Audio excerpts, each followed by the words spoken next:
You know what we're here to do. If you're confused, check out part 1 of this challenge. Pokemon Blue, Weedle, no items in battle, final destination. Let's do this. The road to Mount Moon was a much needed break and relief. Nothing here was a challenge that required me to have to head back and heal just to have max health and all that stuff. I took on each challenger though for the experience because I'm definitely going to need it. Inside Mount Moon there wasn't really anything to take particular note of, except for this dude that thought he was Brock. Even at lower levels, anything that resists my attacks are just a pain. Other than that, we praise Helix and get on out of Mount Moon. I decide, hey, I'm pretty good on health. I'll take on Burple in Cerulean City.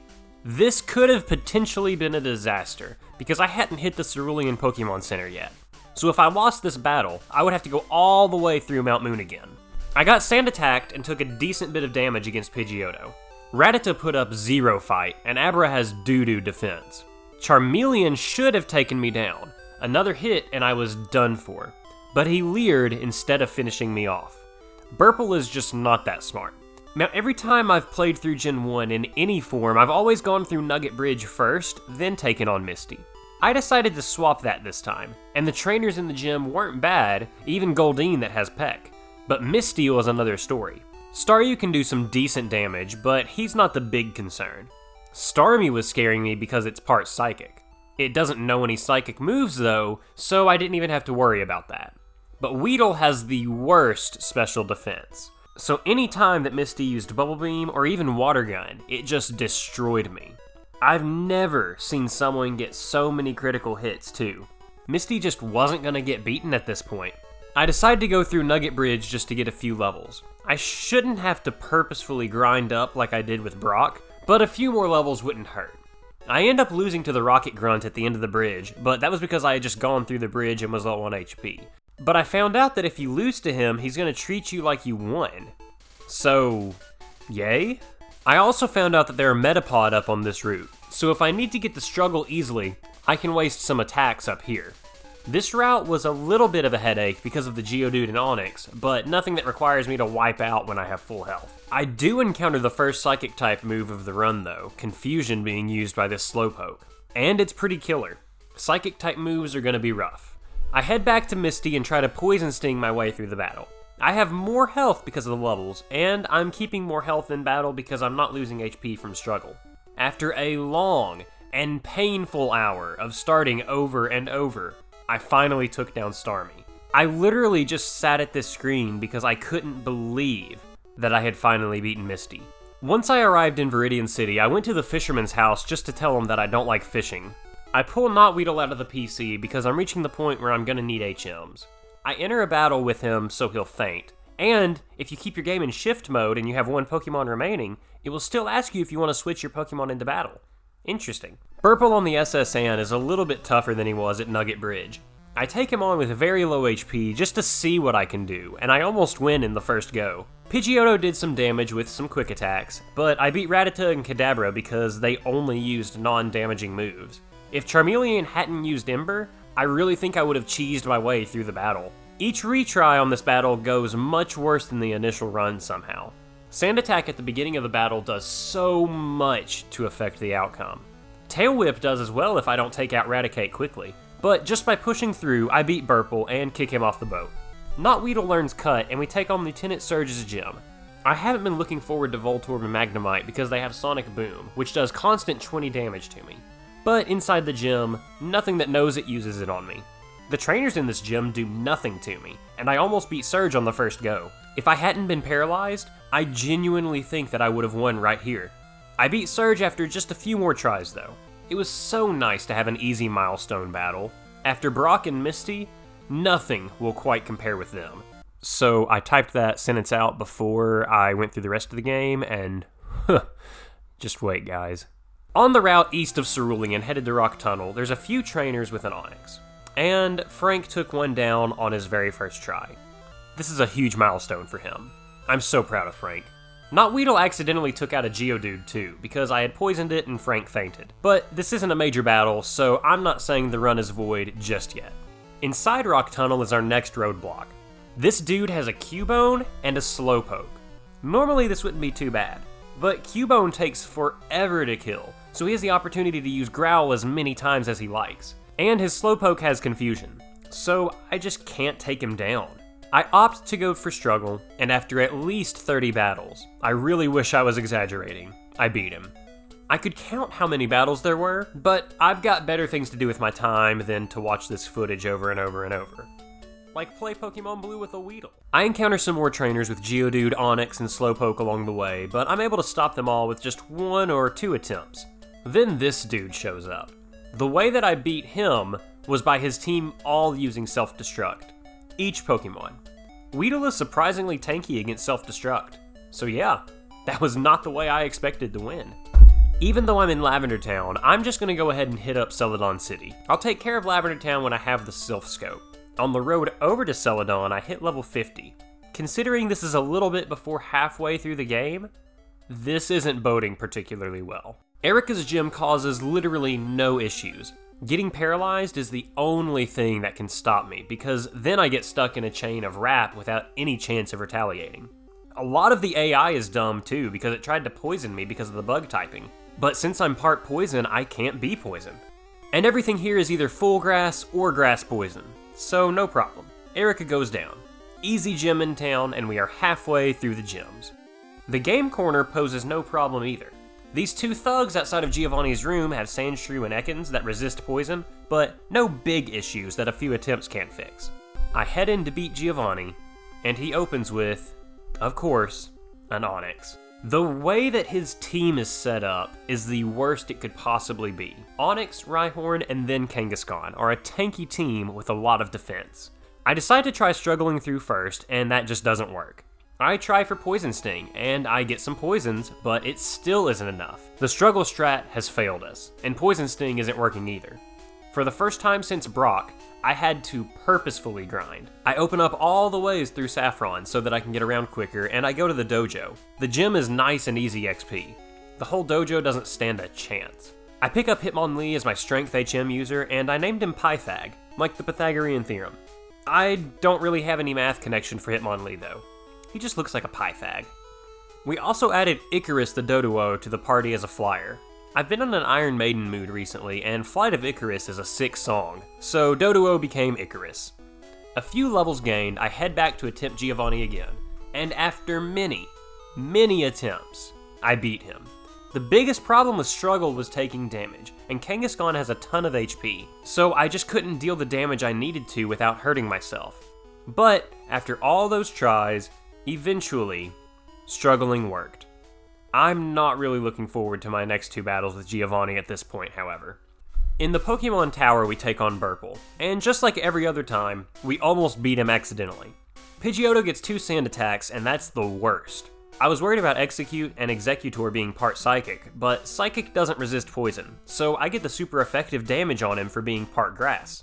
Frank also takes 2 Hydro Pumps from Gyarados like a champ, and Charmeleon hangs on to life just barely to beat us. I get super lucky on my next attempt with a crit and no sand attacks on Pidgeotto. Look at all that leftover health. That's after the battle. Frank isn't looking too shabby, you know, for a level 58 Weedle.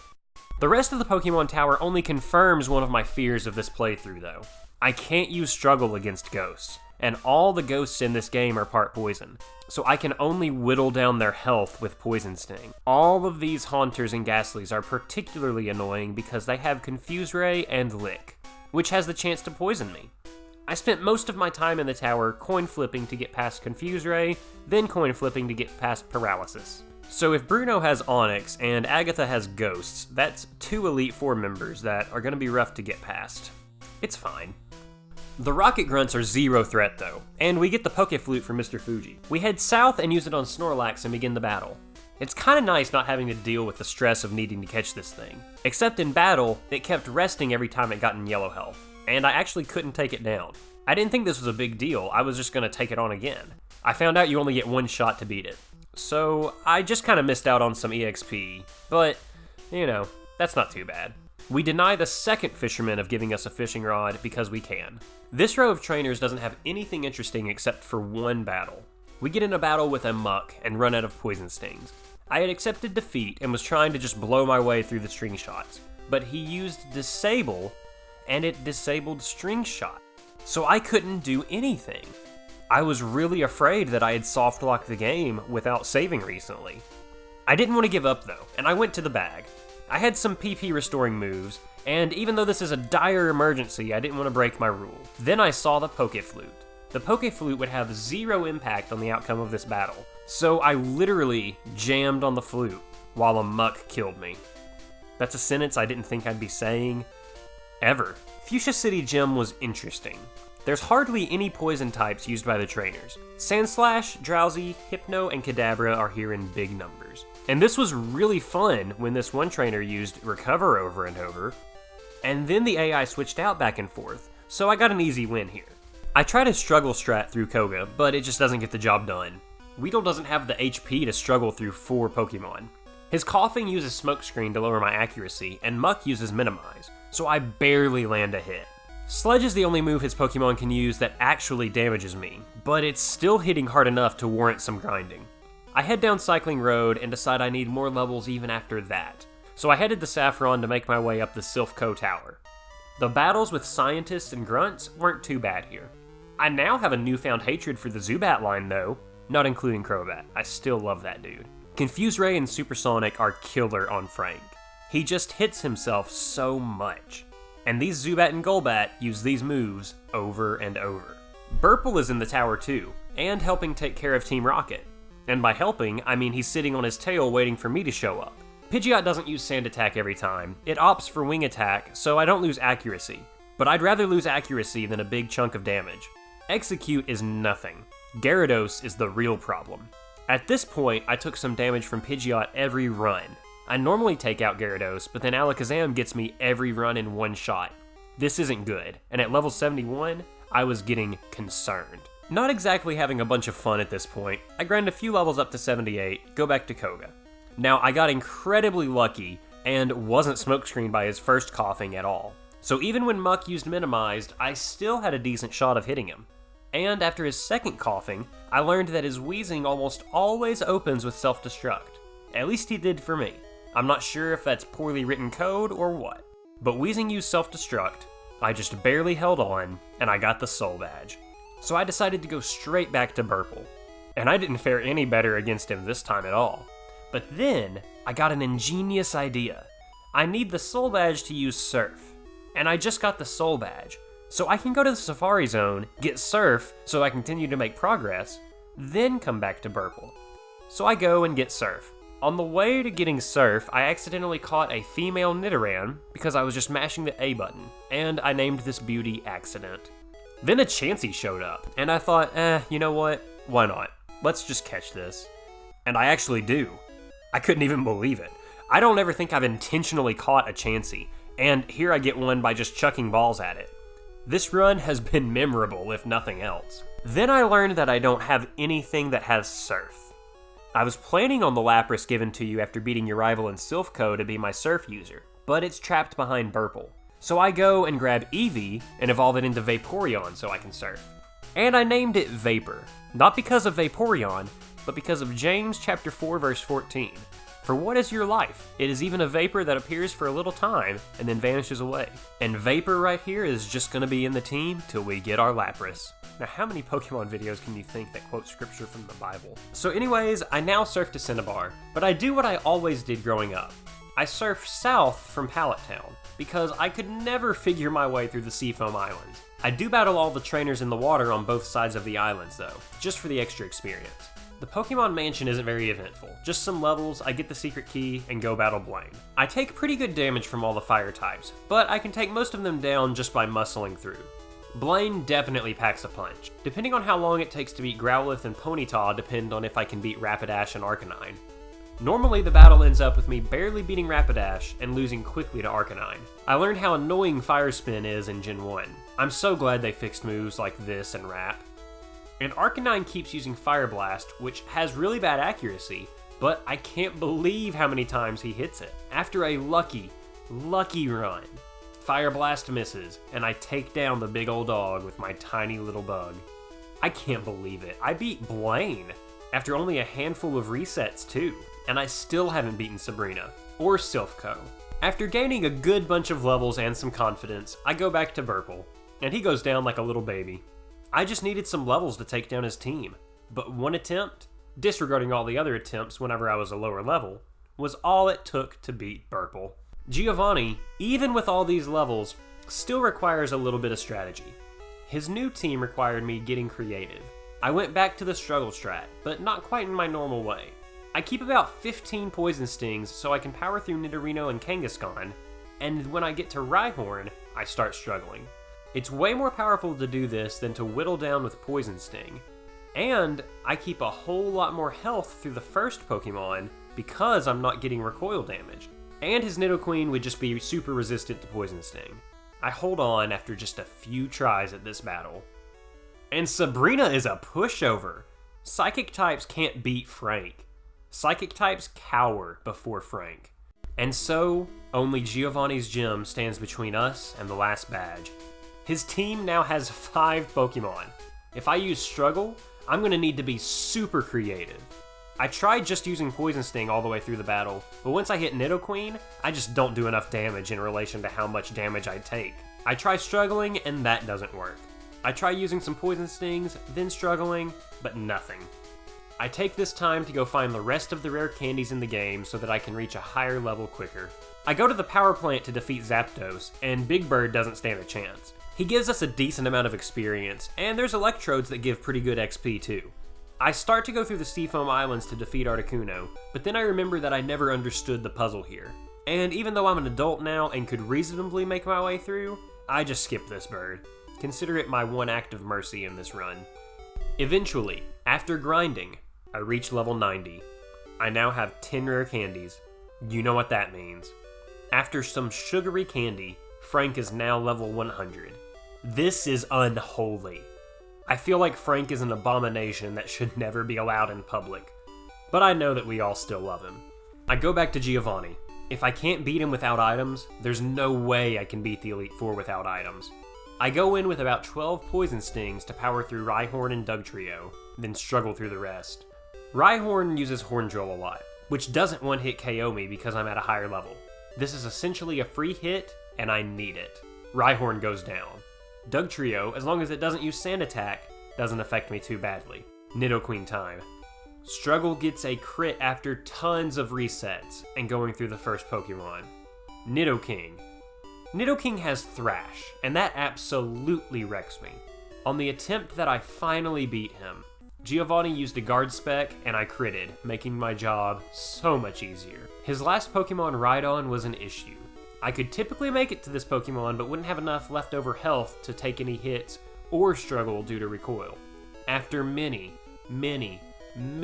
retries, he kept using Fissure and Horn Drill, which kept missing due to me being a higher level. This gave me the opportunity, with very little health left, to take down the last gym. I beat every gym leader without using items. I can't believe it. My chances aren't looking great at beating the Elite Four without items, but you can beat the 8 gyms without using items at least. Burple is waiting right outside of the entrance to the Indigo Plateau, but he surprisingly isn't that bad. His Pidgeotto now has agility in addition to wing attack, which is actually really nice. Yeah, just after 1 agility is he now faster than me, but agility is a non-damaging move, so depending on the luck of the draw on speed, I can take him down with minimal damage taken. His last addition to his party is Rhyhorn. I've never hated rock and ground types like this until this run. I Poison Sting through Rhyhorn and get insanely lucky. The rest of his team is the same. His Execute isn't even final form yet. If he gets Leech Seed on me though, it's basically a reset. But on one run, I got a Poison Sting and a critical hit. Gyarados isn't a happy camper. Most runs involve me getting bit a few times, but it's better to have that than Dragon Rage. Dragon Rage does 40 HP all the time, no matter what buffs are out. Alakazam can wreck me when it uses a Psychic move, and that happens every few runs. But this run, I had a critical hit, and it used Reflect. So Alakazam went down with no damage dealt. Charizard time. If I'm ever burned, it's a reset through the whole battle. The cut and attack you take from being burnt is brutal. After so many runs, I got a crit, took a flamethrower, had him poisoned, and still couldn't take him down. But then I get in the same situation. Poison Sting, Flamethrower, Poison Sting, but I poison him on the second Poison Sting. Normally I'll get it the first time, but I'm so glad it happened here. For some reason, being poisoned with this amount of health left prompted Burple to use a potion. Not even a full restore, or a hyper potion, or even super potion. A measly little potion. And we strike down the dragon that isn't really a dragon. Burple is done for. Victory Road and the Elite Four stand in my way to glory. I take Job, Icarus, and not Weedle through the cave with me. I found out that Job can use strength, so I don't really need Pythag. Sorry, bud. My HM users being led by their fearless leader Frank all the way through Victory Road. Since I'm max level, I don't need to encounter every trainer for maximum level gain. If I don't need to fight some of these people, I'm not going to. I accidentally get to Moltres in a weirdly short amount of time exploring, and this bird goes down. 2 birds down, and Articuno will forever be in that stupid cave. I even managed to only be forced into 1 trainer battle on my way through Victory Road. And after just a little bit of moving these boulders around, we make it out of Victory Road, and at last, we have reached the Elite Four. Now that I can fly straight here, I go around the map getting as many ethers and elixirs as I can, sell my items to buy max potions, and prepare for the final battle. First up is Lorelei, and I thought all of my efforts had been for naught. Lorelei's first Pokemon is Dugong, and Dugong knows Rest. Rest is a Psychic type move, and because of the faulty programming in Gen 1, Dugong will continually use this super effective move against me through the entire battle. And the AI doesn't have to worry about PP, so it can literally use Rest for as long as the battle goes. I just can't deal enough damage to take down the Dugong. Even if I poison it, it heals the poison by resting. I really didn't want to use X attacks since I made it all the way to this part of the game. I learned that I need to have 3 critical hits all in a row to defeat this Dugong. I was desperate. I went on the Pokemon Challenges subreddit and asked if anybody knew anything. No one replied to me, not that my feelings got hurt. I reset over and over and over, but eventually it happened. Dugong went down to 3 crits. Cloyster can be really annoying. It's got a good bit of HP, but it rarely knocked me out. And Slowbro is really nice because it uses Amnesia over and over, so it's just a break in the action. Jinx only has damaging moves, so I have to take some damage, hopefully taking minimal. And lastly, Lapras is an HP tank, but its moves don't have the best accuracy. Blizzard, Hydro Pump, and Confuse Ray barely hit me. Body Slam is the only move that's caused me to reset a few times, and on one run, I get incredibly lucky with it missing moves, and I defeat Lorelei. Also, I figured I would just say this, I could sit here all day going over every single attempt, but it would be a lot of me sitting at Dugong until I get to struggle, losing, and repeating, so I'm really just trying to hit the highlights with the clips I'm showing. I don't even want to know how many times I had to do this battle. Bruno isn't bad, at all. He does have 2 Onyxes, so I don't like that.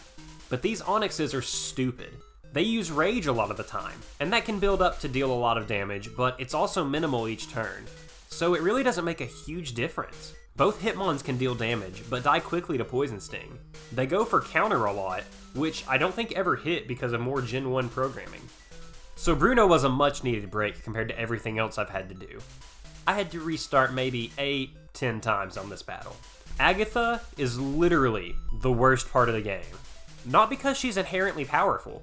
Giovanni and Burple have dealt heavy damage to me, but that's not the annoying part. All of her Pokemon are part poison, so everything resists my damage. I used every PP up I could find in this game until I had max PP for Poison Sting. But this battle right here, unless if you get critical hits literally every move, and Agatha never uses potions, I believe that you cannot beat it without using items. And just a spoil for later in the video, I only had to use this one item. Before I talk about the individual Pokemon, Agatha does this weird thing where she constantly swaps her Pokemon in and out. I think the AI thinks that it's being strategic because her strategy is to stall you out with Confusion, Poison, Dream Eater, etc. So anytime she switches out, I get a free hit, and this happens way more than it really should. Her first Gengar, like everything else, can be a pain.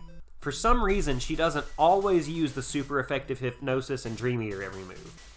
Maybe she's programmed differently from Lorelei, but she definitely used Nightshade and Confuse Ray a lot. It's a good thing Hypnosis doesn't have great accuracy though, because that's how I beat her in the end. And she sometimes would just use Dream Eater when I wasn't asleep. so thank goodness for the Dun AI. She typically switches to Golbat before I can take down Gengar, and this thing has Wing Attack. This is dangerous, but it also has Haze, which affects the battle in literally no way. But this Wing Attack is the biggest danger in this battle. In most attempts that Golbat went down, I either finished the battle or got very close. Haunter is just Gengar, but it's got a lower defense stat, so it just takes fewer hits. Equally as annoying though. Arbok is just annoying because Glare paralyzes me. Screech can do a number on me because of Bite and Acid being physical moves, but Arbok really isn't too bad. And the last Gengar has Dream Eater and not Hypnosis, so I love when this thing uses Dream Eater. It does have Toxic though, which also doesn't hurt me, so this Gengar is just a wall. This is typically where I had to use the Ether, and I'm sure I could just reset over and over and over until I won without using items if I got super lucky with crits, but I am this close to the end of the game. I'm this close to being finished with this video.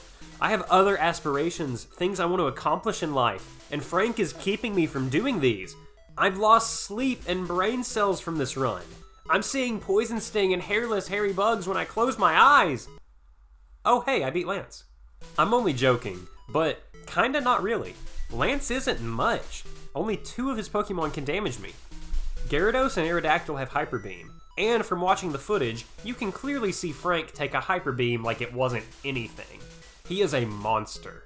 Gyarados misses Hydro Pump a lot, but Dragon Rage does 40 damage each time. This is not the most fun. Luckily, Gyarados is the first Pokemon, and Aerodactyl has Rock Throw, but that has low accuracy as well. So I didn't have to worry about resetting a whole lot. And his 2 Dragonair and Dragonite have Psychic-type moves that don't deal damage. And you know what that means. We are gonna exploit this glitch. It only took about 5 or 6 attempts to beat Lance, no joke. It all comes down to this. Burple and me. Let's get into it. Pidgeot now has Sky Attack and Mirror Move, so it has 2 more Flying-type moves and Wing Attack. Wing Attack doesn't do much luckily, so I need this or Mirror Move to hit, because Mirror Move always is Poison Sting since it's the only move I can do. Sky Attack wrecks me though. It's a definite reset when Sky Attack starts charging. But after Mirror Move being used an insanely lucky amount of times, Pidgeot goes down. Up next, Alakazam. And really other than getting me with Psychic every few runs, he consistently goes down. It's just got very weak physical defense. Rhyhorn has Horn Drill, 1-hit KO move, so please, use this every turn. Fury Attack is the only damaging move that it has too, so it's better when it uses Leer and Tail Whip too. I'd rather take the loss in defense than the loss in HP. He's just a tank, but luckily goes down easily. Executor is literally nothing. Next. Gyarados was the one I was worried about. But just like Lance, has the same moveset. So using the inaccurate moves is the best thing. Because of Rhydon's defense lowering moves though, Hyper Beam is much more dangerous whenever my stats are changed. After lots of resets, Gyarados goes down, and I'm finally at Charizard. 1 Pokemon to 1 Pokemon. Charizard will use Fire Spin and Fire Blast, and I've never seen Fire Blast land so many times, and I've never seen Fire Spin miss so many times. Fire Spin has an accuracy of 85%. But you could have told me it was like 60 because it misses a lot. Fire Blast would pretty consistently land though. But after attempt whatever number I was on, Charizard finally went down to his last sliver of health. I'm gonna defeat him right here. Frank uses Poison Sting, and he misses. I almost cried. I almost reset. I mashed A just to see what would happen. Charizard attacked. And he missed too! And he took poison damage, giving me the win. Holy cow. I can't believe I've done it. I can't believe it. I took Frank as a lowly Weedle in Viridian Forest and brought him to become the champion. This was miserable. Don't do this run. Enjoy this video, create your own run, but don't do this one. I hate that I had to use 1 item in battle. But I just wanted to finish this video so badly that I made the executive decision to do so. This script is 11 pages long. This is the longest script I've ever had for a video. I'm sure that if I had properly EV trained during this, it could have made a difference, and if you want to try it out, go for it. But Please don't. But man, I would be lying if I said this hasn't been a blast. I love watching these types of challenge videos, and I'm looking forward to doing more. I've got one I'm going through on the side with a cute little fox thing, and if you've got any idea you'd like to see done, let me know. If you've got some kind of challenge in any video game you'd like to see, let me know that too. I'm totally down for anything. Thank you so much for going on this journey with me. It's been crazy. Stick around on the channel and watch some other videos, and make sure you follow on social media. I posted updates of this run on Twitter, so you can stay up to date with the next run. Until next time, see you later.